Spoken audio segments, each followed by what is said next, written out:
We're going to throw it to our special correspondent, Max Graham, with some questions for the fellas. My name's Max, and I have a few questions for you about Phineas and Ferb. Number one is, what inspired you to create, the characters Phineas and Ferb and their, irregular head shapes?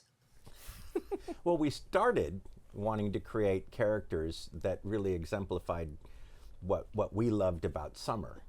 Kids that got out and did stuff and build stuff and made stuff and did things, because we were kind of grumpy middle-aged guys who thought that kids spent too much time playing video games and watching VHS tapes. That's how old we are. That's how old we are. That's how old. Actually, But our childhood was before VHS tapes. It was. That's actually how old we are.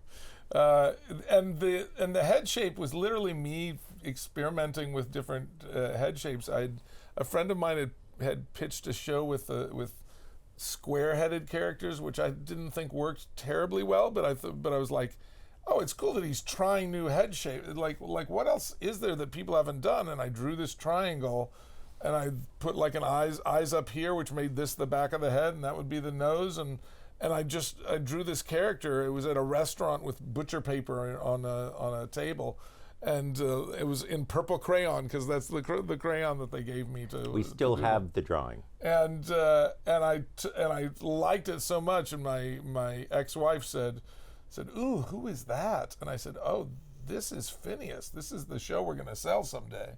And sure enough, I was right. But those are literally the words I said. Is there any specific stories that inspired Perry, Baljeet, Candace, and any of the other side characters? Well, Perry was just an excuse for us to put action into the show. It's like we always liked doing comedic action when we wrote together. Big set pieces. And what's funny is, like, as much as we put him in so that we'd have action, so much of Doofenshmirtz and Perry now is just interpersonal communication and not action. There's usually like a quick fight at the end, but that was the impetus for him. I marvel at how much of the main characters were stuff that I think grew out of the inspiration grew out of our love of Ferris Bueller's Day Off. Yeah. You know, Ferris was this guy who was kind of the catalyst for everybody else's character arcs, and that's kind of what we wanted Phineas and Ferb to be. And Candace is very much, the Jeannie character. She's trying to bust them, not because she hates them, but she thinks if she did the stuff that they do, she would get in trouble. Why so should it's only they be fair. able to get away with it? So that was really a lot of it.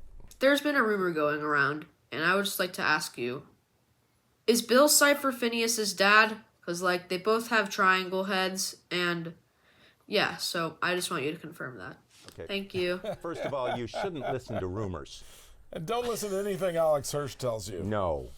He sits on a throne of lies. But no, I think that's one of those fun conspiracy theories that's out there that's amusing to hear. But well, Alex called up and said, "Hey, I'm thinking about putting a little hint that Bill Cipher is Phineas's dad in this book that he was putting out." And I was like, I love that idea. And anything that gets people talking about things. But no, Bill Cipher is not Phineas's dad.